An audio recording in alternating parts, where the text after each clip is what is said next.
warahmatullahi wabarakatuh. A'udzu billahi minasy syaithanir rajim. Bismillahirrahmanirrahim. Alhamdulillahil qail fi kitabihil karim. Syahrul Ramadan alladzi unzila fihi al-Qur'an hudan lin-nasi wa bayyinatin minal huda wal furqan. Al-ayah.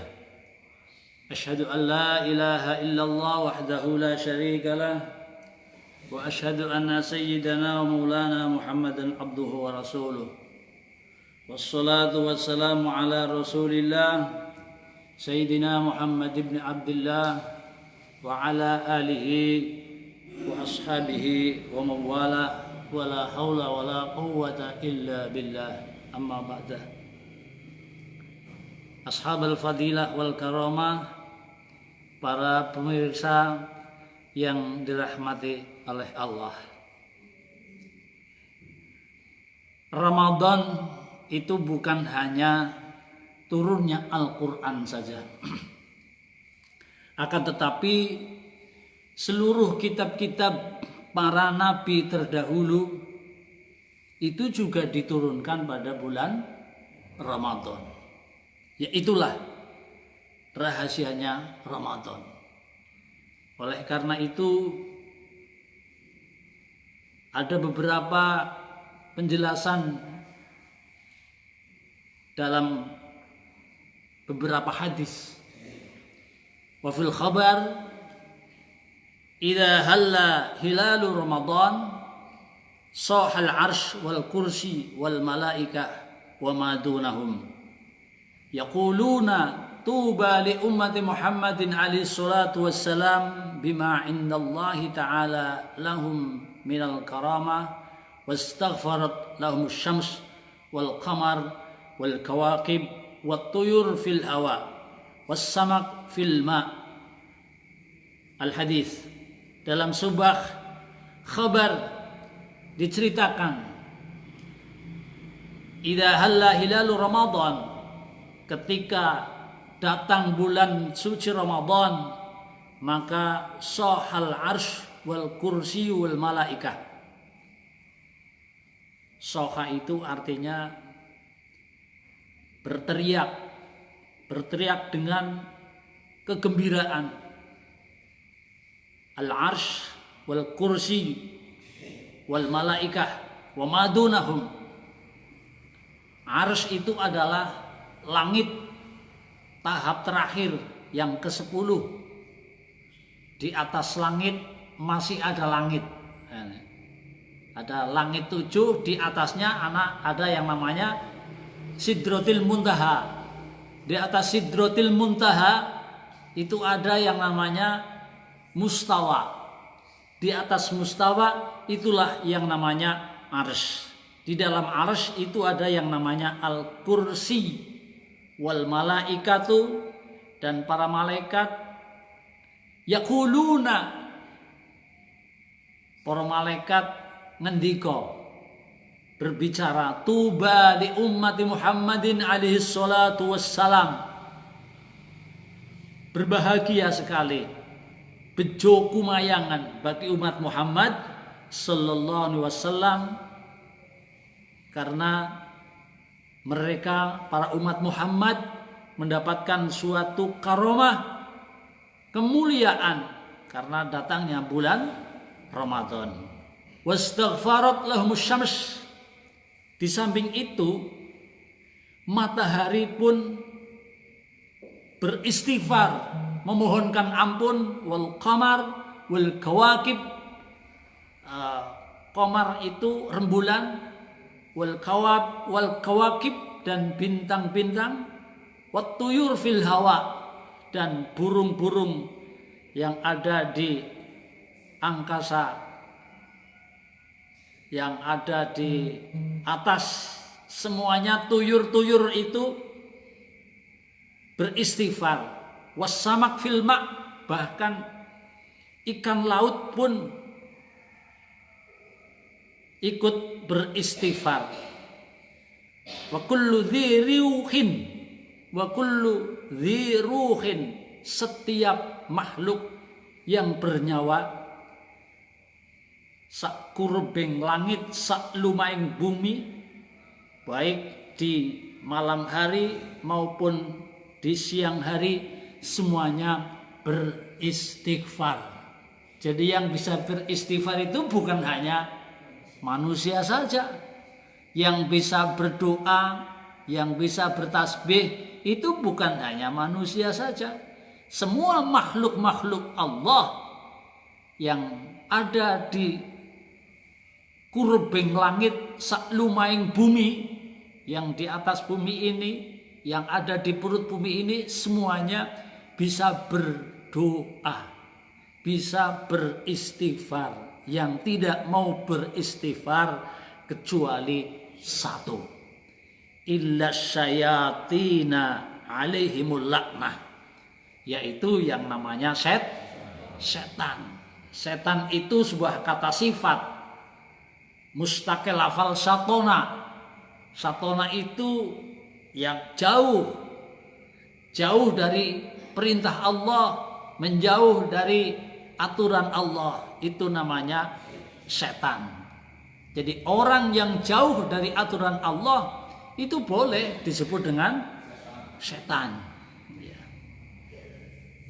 Setan alas atau setan rawa, medeni maning. Fa idza asbahu la yatrukullahu ta'ala ahadan minhum illa yaghfiru lahu. Ketika di bulan Ramadan ini masuk pagi-pagi, maka Allah tidak tinggal diam, kecuali Allah akan mengampuni kepada setiap orang. Ya, otomatis orang yang patuh terhadap perintah Allah Subhanahu wa ta'ala. Wa yaqulullahu ta'ala lil malaikah, bahkan Allah menginstruksikan kepada para malaikat, malaikat, ij'alu salatakum wa tasbihakum fi Ramadan li ummati Muhammadin alaihi salatu wassalam. Wahai para malaikat, jadikanlah solatmu, solawatmu, tasbihmu di bulan Ramadan ini khusus teruntuk umat Muhammad sallallahu alaihi wasallam. Dalam hadis lain juga diceritakan,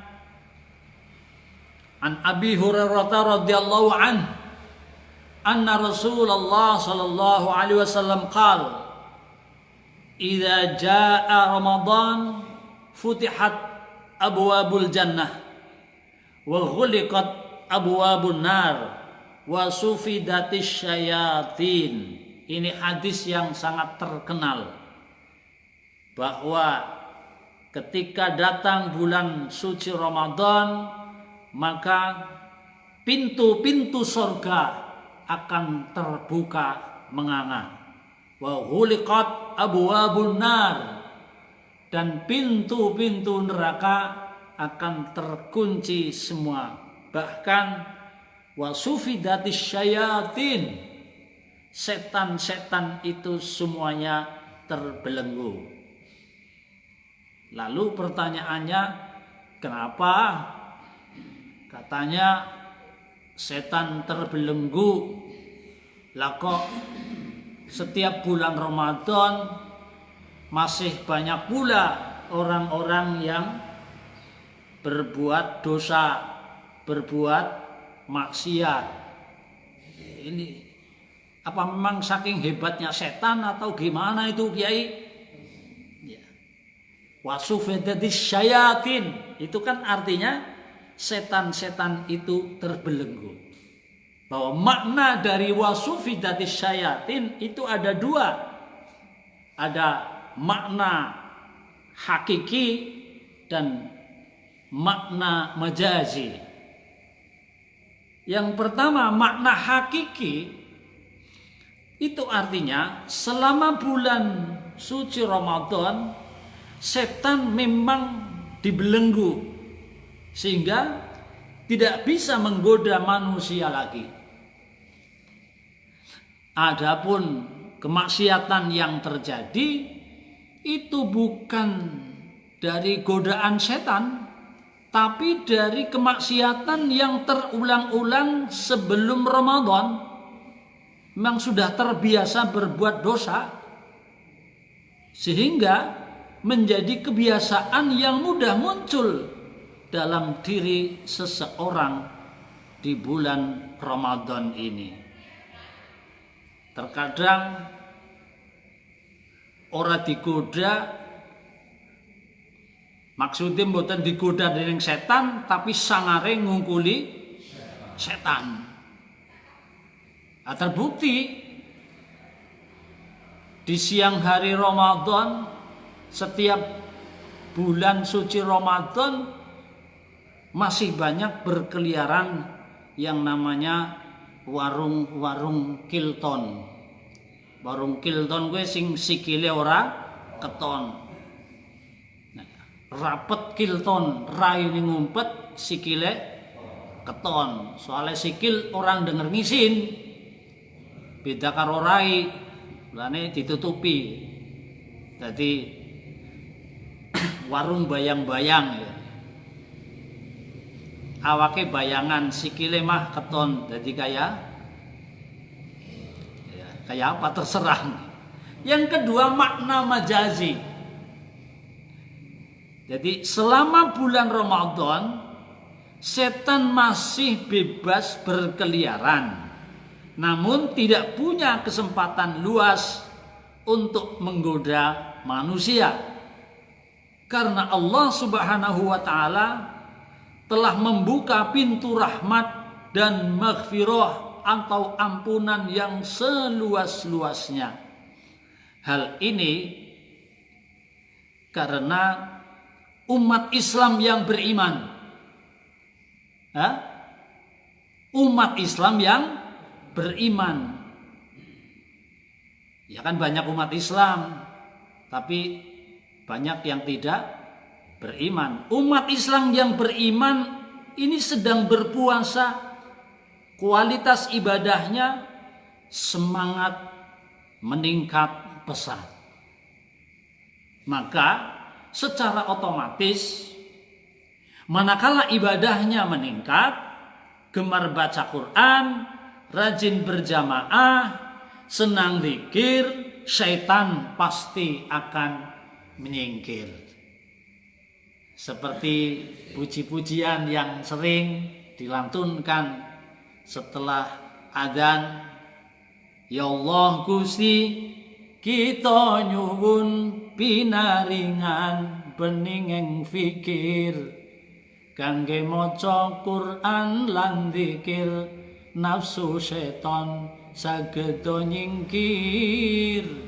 Kangge maca Quran lan zikir, nafsu setan sageda nyingkir. Salatullah salamullah ala taha rasulillah. Salatullah salamullah ala taha rasulillah. Salatullah salamullah ala yasin habibillah.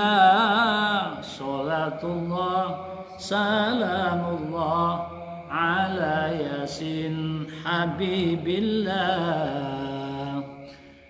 Para pemirsa semuanya rahimakumullah. Innal ladzina taqaw idza massahum ta'ifum minasy syaitani tadakkaru fa idza hum mubsirun. Innal ladzina taqaw, sesungguhnya orang-orang yang bertakwa, idza massahum ta'ifum minasy syaitan, ketika ditimpa was-was oleh sekelompok setan, tadakkaru, orang yang bertakwa pasti akan tadakkaru, akan ingat kepada Allah. Fa idahum mubsirun, maka seketika itu pula mereka melihat kesalahan-kesalahannya. karena orang yang bertakwa. Tapi kalau orang yang tidak bertakwa digoda oleh sekelompok setan, alhamdulillah, terima kasih, diajak senang-senang. Maaf, sesungguhnya mengusir setan itu sebenarnya lebih mudah, lebih ringan, lebih ringan daripada perang mengusir dengan hawa nafsu. Setan itu dibacakan Allahu Akbar saja, ketika ada orang adzan, adanya ikhlas, itu setan lari terbirit-birit. Kalau tidak lari, maka nanti akan hancur. Dia akan lumpuh, dia akan picek. Lari ke tempat-tempat yang jorok, tempat-tempat WC misalnya, itu kegemaran setan. Makanya panjenengan kalau mau masuk kamar kecil, jangan lupa kaki kiri dulu sambil membaca Allahumma inni a'udzubika minal khubuthi wal khaba'is. Ya Allah, lindungilah aku dari setan lanang maupun setan wadon. Tapi ketika kalian masuk ke kamar kecil, ala ule kencing ule nguyuh karo ngadeg, ya setane matur nuwun terima kasih, diyuh karo ngadeg waras maning. Jadi setan gue ngerduyuh karo ngadeg gue, jadi awas lah. Sunate jenengan itu kalau kencing ya aja karo ngadeg kayaknya, ya karo dodok. Jadi setan itu gampang KO tapi juga gampang bangkit. Kalau ada orang jorok itu setan itu mudah untuk bangkit. Setan dibacakan a'udzubillahi minasyaitonirrajim, minggir. Setan dibacakan bismillahirrahmanirrahim, minggir.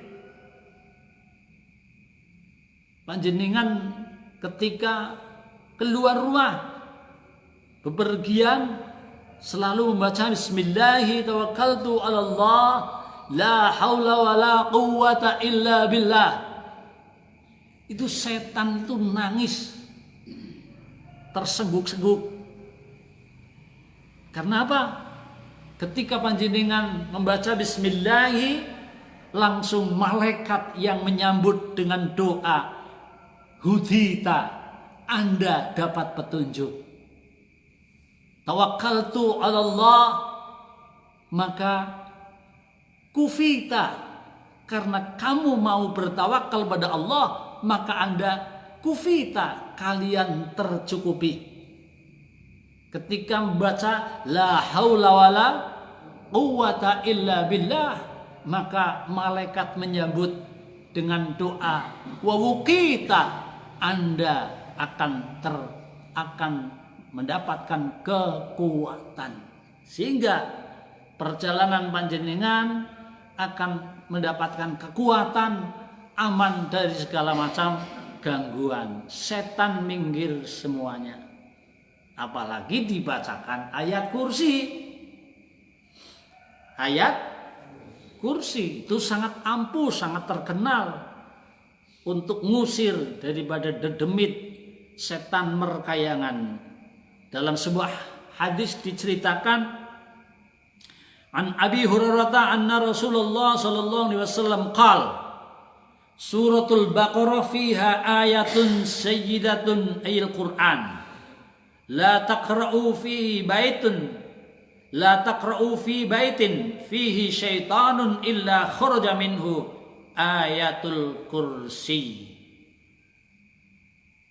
Bahwa Rasulullah Muhammad sallallahu alaihi wasallam mendikaakan surat Al-Baqarah itu kan Sayyidul Quran, penghuluning Quran.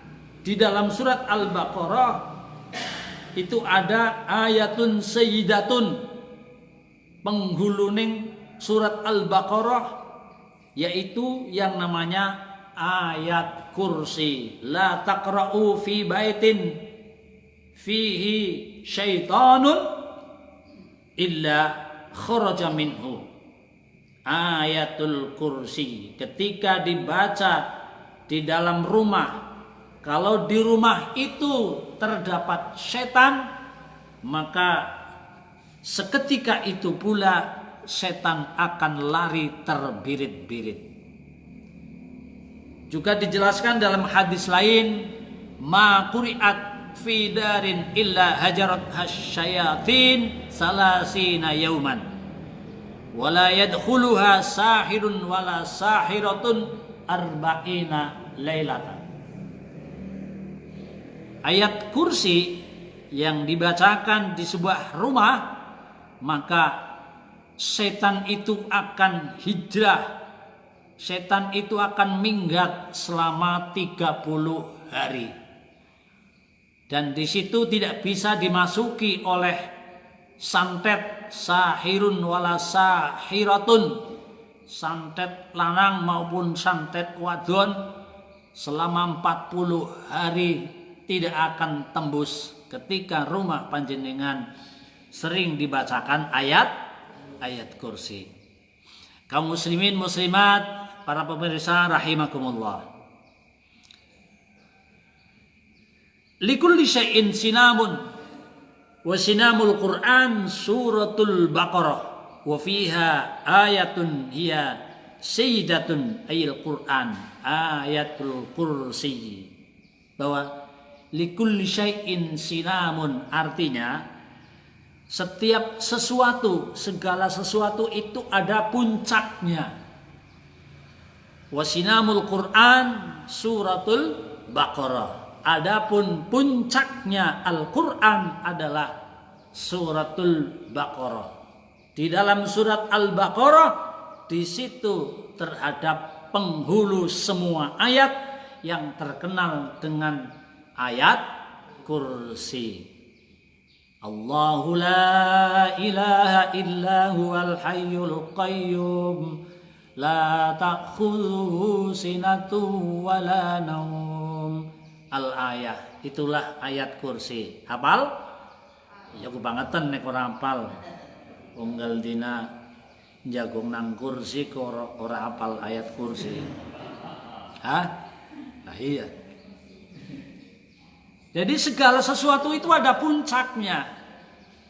Kalau puncaknya hari, yaitu fi sulusil lailil akhir, dalam sehari semalam 24 jam. Puncaknya kapan Pak Bu? Puncaknya itu ketika melewati sepertiga malam yang akhir. Ya sekitar jam 2 ke sana. Jam 2, setengah 3, jam 3. Itu puncaknya hari. Bukan siang hari tapi malam hari.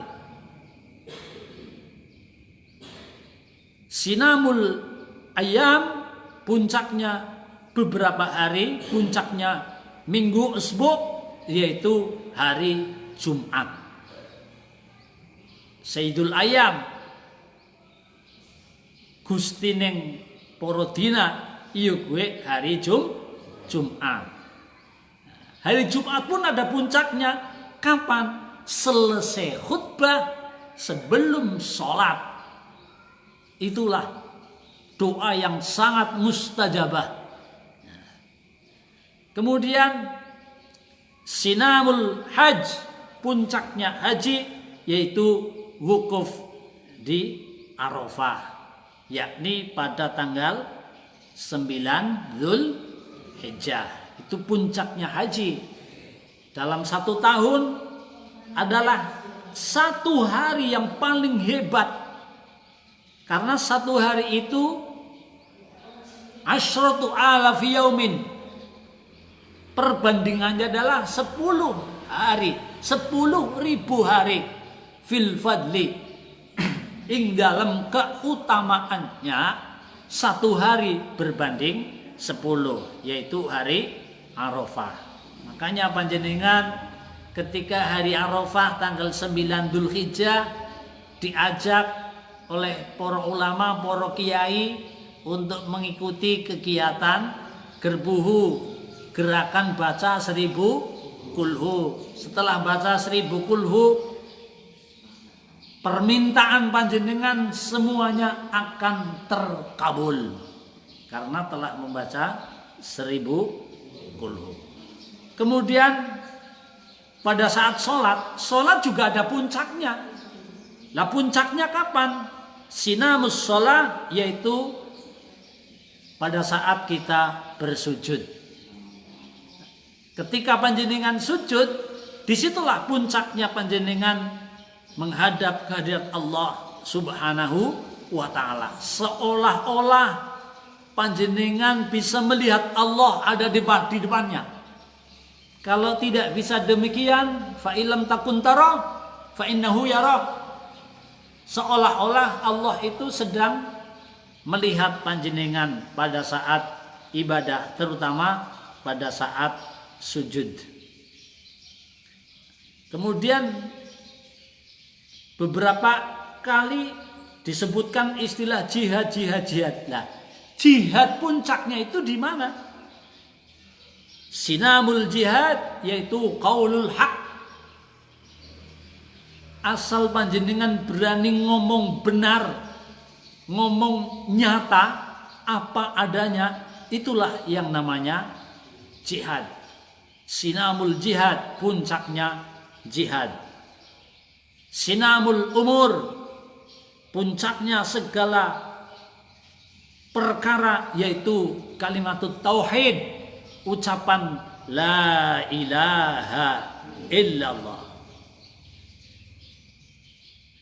Bulan juga ada puncaknya. Puncaknya bulan yaitu syahrul Ramadan, bulan suci Ramadan. Ya, puncaknya Ramadan kapan?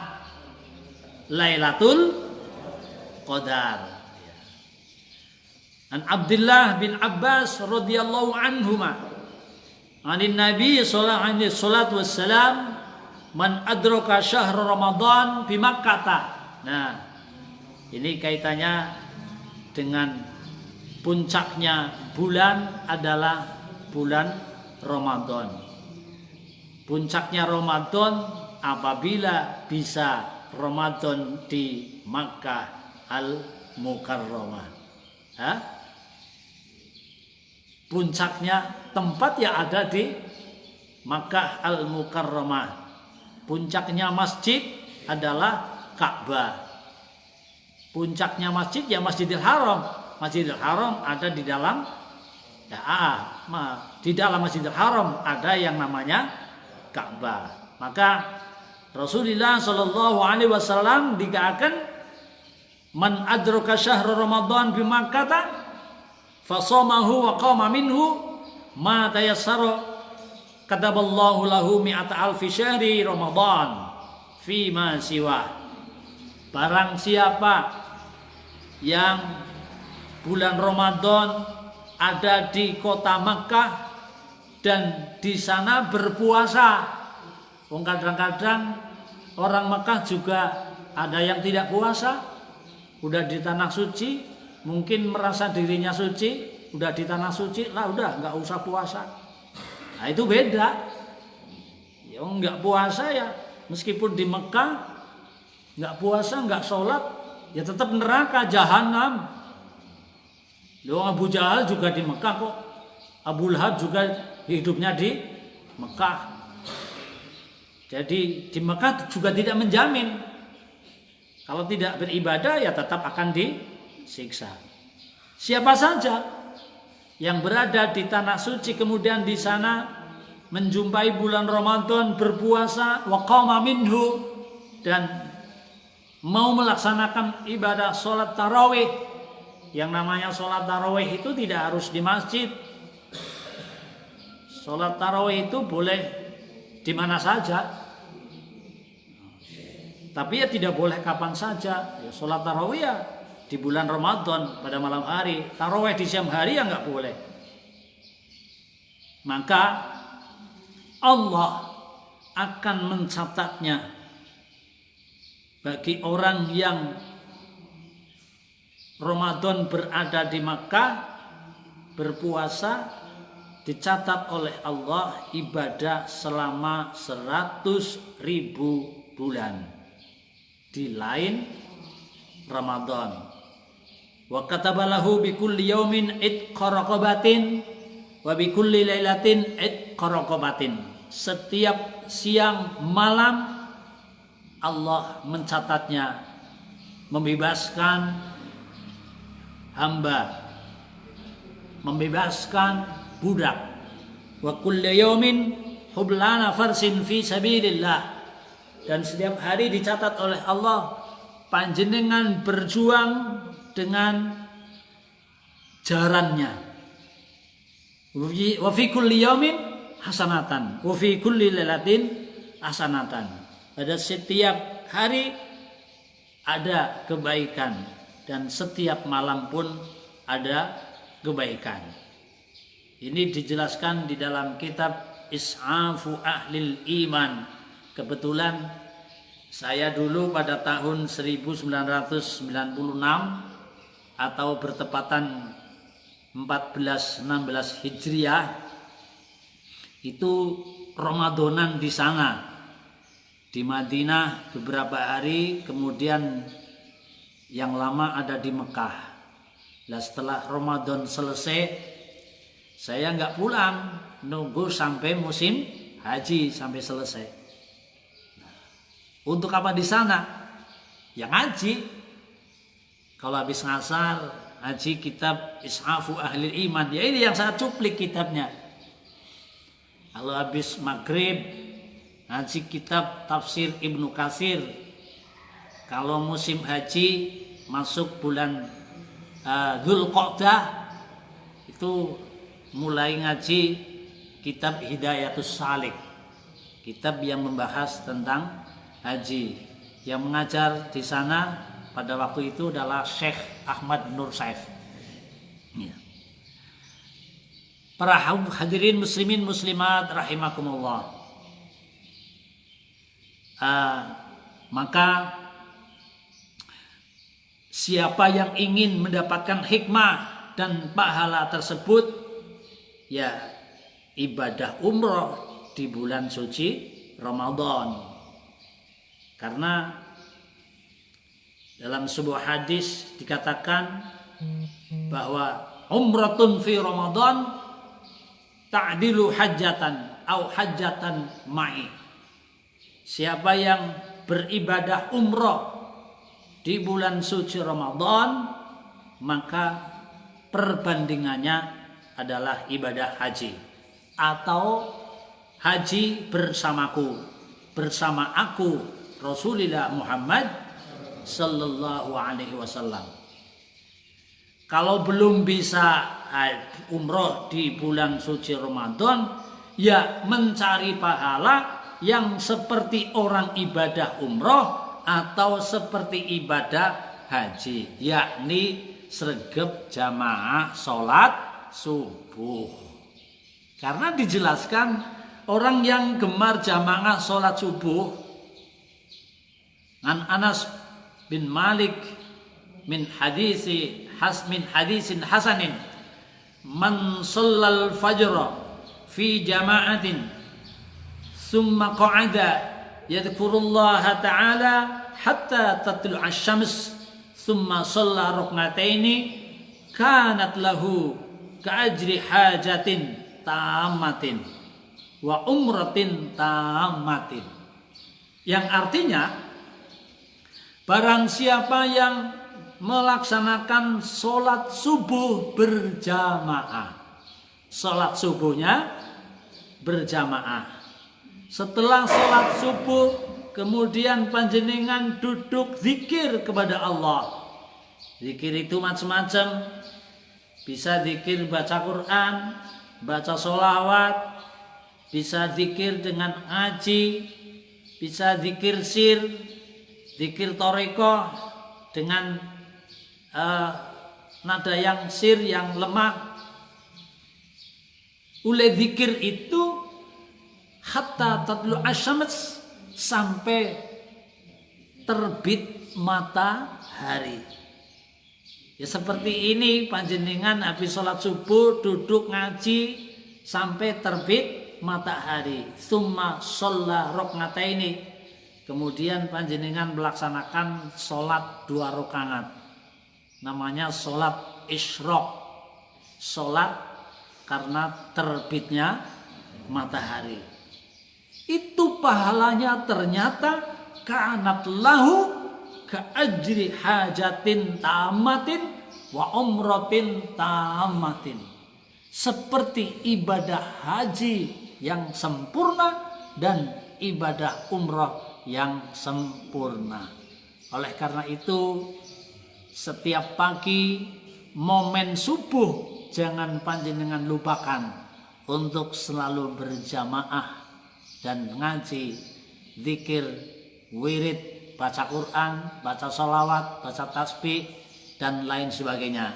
Kemarin sudah saya sampaikan, setelah panjenengan sholat subuh, jangan lupa agar diberi kemudahan ekonominya, rezekinya, maka gemar-gemarlah untuk wirid tolak miskin.